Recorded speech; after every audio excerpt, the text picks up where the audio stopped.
దేవునికి మహిమ కలుగును గాక. కీర్తనలు 27వ అధ్యాయము మొదటి నుంచి మనం చూసుకున్నట్లయితే దేవుని వాక్యం ఇక్కడ మరి ఒక మనిషిని బలపరిచేదిగా ఉందండి. ఇక్కడ దావీదు ఎంతగా తన మనస్సుని బలపరుచుకుంటానికి దేవుడితో ఇక్కడ మాట్లాడుచూ ఉన్నాడు.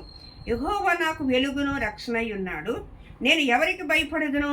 యెహోవా నా ప్రాణదుర్గము, నేను ఎవరికి మెరుతును?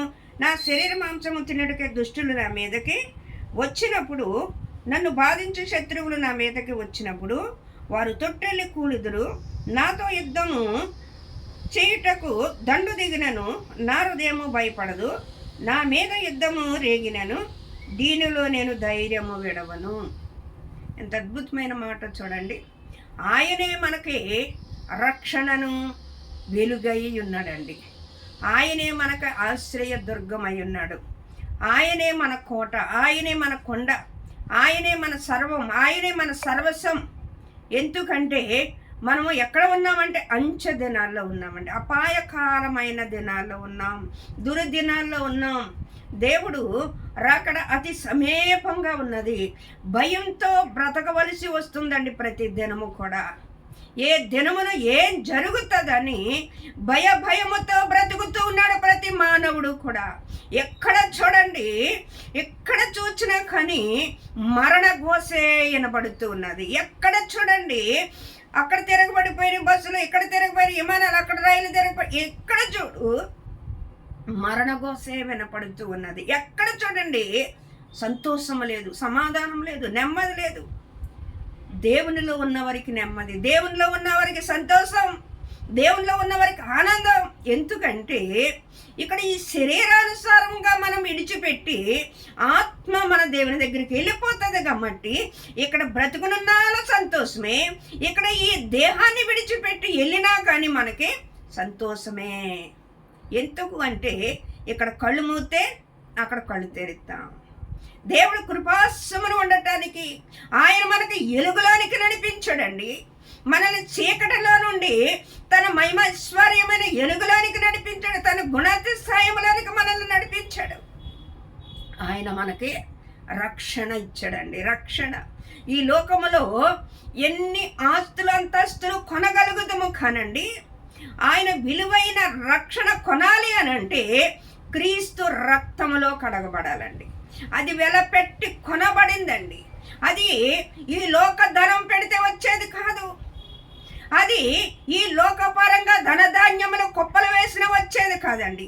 ఈ లోకాన్ని విడిచిపెట్టి, ఈ లోకమన్న పాపాన్ని విడిచిపెట్టి, ఈ లోకమన్న శాపాన్ని విడిచిపెట్టి మనము దేవుని రెక్కల నీడలోనికి వచ్చినట్లయితే, ఆయన చెంతకు మనం చేరినట్లయితే, ఆయన క్రీస్తు రక్తములో మనల్ని కడిగి, ఆయన పరిశుద్ధమైన నిర్దోషమైన నిరస్కలంకమైన రక్తములు మనల్ని కడిగి, ఆ గొర్రె పిల్ల రక్తములు మనం కడుక్కుని మనల్ని పరిశుద్ధపరిచి మనకి రక్షణ అనుగ్రహింపచేస్తాడండి.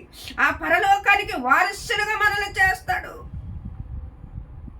దేవుడు ఇక్కడ దావీదు మాట్లాడుతున్నాడు. నా శరీర మాంసము తినడానికి దుష్టులు నా మీదకి లేచినప్పుడు అనేక మంది నీ మీదకు లేగవచ్చు, అనేకమైన శోధనలు నీకు రావచ్చు, అనేకమైన ఇరుకులు ఇబ్బందులు నీకు రావచ్చు. కానీ నీలో ఉన్నవాడు లోకములో ఉన్నవాడు కంటే బలవంతుడు, శక్తిమంతుడు.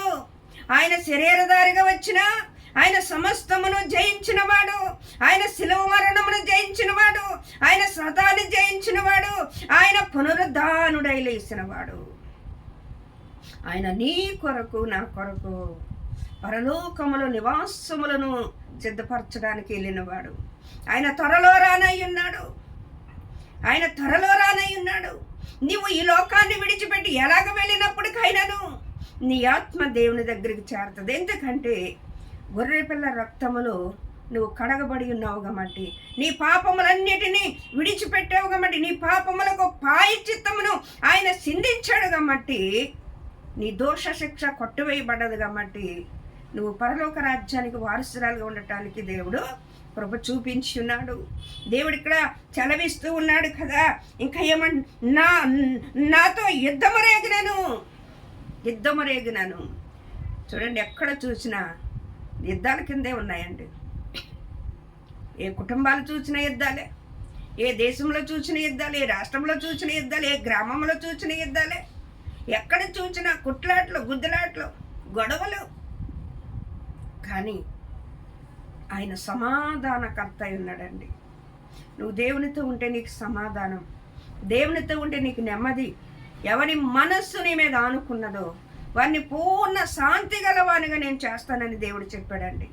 నువ్వు ఆయన మీద ఆనుకున్న వ్యక్తిగా నీవు ఉన్నట్లయితే, ఆయన మీద ఆధారపడిన వ్యక్తిగా నీవు ఉన్నట్లయితే, దేవుడు నీ పక్షాన సమాధానకర్త అయి ఉన్నాడండి. ఆయన సమాధానం అనుగ్రహింపచేసేవాడై ఉన్నాడు. ఆయన కృపను నీకు అనుగ్రహింపచేసే దేవుడై ఉన్నాడు. నీతో యుద్ధము రేగిన, నీ శరీర మాంసమును తినడానికి అనేక మంది లేచినా వాళ్ళు గెలవలేరు. ఎందుకంటే గెలిపించే దేవుడు నీతో ఉన్నాడు. గెలిపించే దేవుడు నీలో ఉన్నాడు. నీ పక్షాన యుద్ధము చేసేవాడు నీతో ఉన్నాడు. నీ పక్షంగా యాజ్యమాడేవాడు నీతో ఉన్నాడు. నీ పక్షంగా పోరాడేవాడు నీతో ఉన్నాడు. ఎన్ని యుద్ధములు రేగినప్పటికైనా, ఎన్ని యుద్ధములు నీ పైన రేగినప్పటికీ నువ్వు భయపడవలసిన పని లేదు. ఎందుకంటే లోకములో ఉన్నవాడు కంటే నీలో ఉన్నవాడు గొప్పవాడు, శక్తిమంతుడు, సమస్తమును జయించినవాడు. లోకములోనికి వచ్చి ఏ విషయంలో ఓడిపోలేదండి. ఆయన జయమును పొందుకున్నవాడు.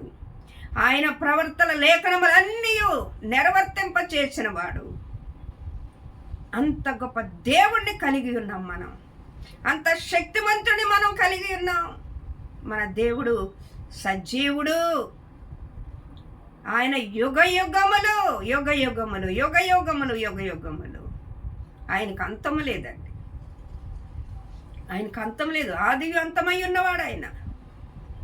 ఎంత బలము కలిగిన దేవుడి నువ్వు కలిగి ఉన్నావు అంటే నీకు అర్థం కావట్లేదేమో. ఎంత శక్తిమంతుని నువ్వు కలిగి ఉన్నావంటే, ఆయన యవన కాలములో ఉన్నప్పుడు ఈ లోకాన్ని జయించాడండి. ఆయన ఈ లోకంలో 33 సంవత్సరములు బతికినప్పటికైనా యవన కాలంలో ఆయన యవనేచ్ఛలన్నిటినీ చంపుకుని, సాతాన్ని జయించి, పాపాన్ని జయించి, మరణాన్ని జయించి తిరిగి లేచిన వాడు నీతో ఉన్నాడు. దేవునికి స్తోత్రం.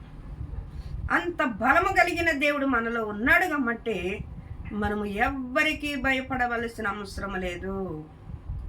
అందుకనే దేవుడు ఇక్కడ ఏం చెప్తున్నాడు? దీనిలో నేను ధైర్యము విడవను. ఎక్కడో ఏదో జరిగిపోతుంది, ఎక్కడో ఏయో జరుగుతున్నాయి, అక్కడ ఇది జరుగుతుంది, ఇక్కడ ఇది జరుగుతుంది అని భయాందాలంతో భయపడవలసిన పని లేదు. ఎందుకంటే ఆయన రెక్కల నీడలో మనం కప్పబడి ఉన్నాం. ఆయన రెక్కల కింద మనల్ని దాచుకుంటున్నాడండి. ఆయన బిడ్డలని ముట్టినవాడు నా కనుగుడ్డును ముట్టినట్టు అంటాడు. ఇశ్రాయేలును కాపాడువాడు కునుకడు, నిద్రపోడు.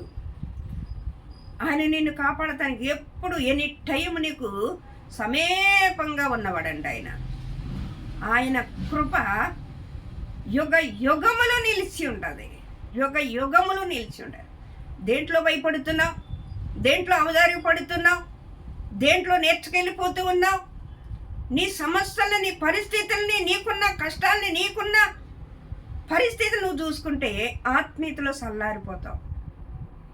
కానీ నువ్వు దేవుని వైపుకు చూసినట్లయితే నువ్వు విజయాన్ని పొందుకుంటావు.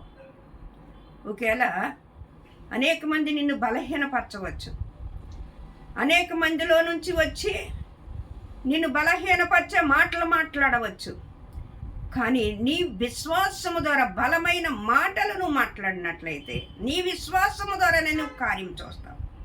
విశ్వాసము లేకుండా ఎవడనూ దేవునికి ఇష్టడుగా ఉండలేడు. దేవునికి ఇష్టడుగా ఉండలేనప్పుడు దేవుని కార్యాలు ఎలా చూస్తాం? ఆయనకి ఇష్టలుగా ఉంటేనే, బలామంతుడైన మంచి దాసుడా అని అనిపించుకుంటేనే దేవుని కార్యాలు మనం చూడగలం. మన పితరులు విశ్వాసంతో ఉన్నారు కాబట్టి వాళ్ళు రాజ్యములను జయించారు. యుద్ధములకు వెళ్ళినప్పుడు ఎక్కడ ఓటమును వారు పొందుకోలేదు. వాళ్ళ సమస్తమును జయించి విశ్వాసము ద్వారా ఎన్నో కార్యాలు మన లేఖనాల్లో రాయబడి ఉన్నాయి. దేని బట్టి భయపడుతూ ఉన్నాం?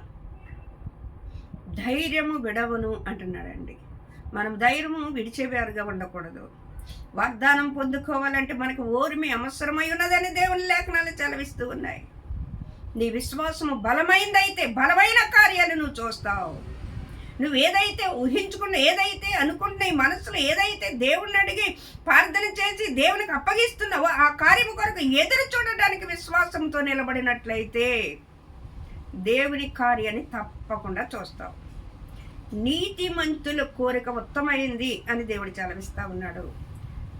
దేవుని యందు భయభక్తులు కలిగి దేవునితో నడిచే వ్యక్తిగా నీవు ఉన్నప్పుడు ఈ లోకములో కలుగుతున్న పరిస్థితులను బట్టి నువ్వు భయపడవు, కానీ దేవుని బట్టి దేవుని యందు విశ్వాసం ఉంచి ధైర్యంగా ఉంటావు. దేవుడి కొద్ది వాక్యం తన ఎన్నికల్లో దీవించునుగాక. ఆమేన్.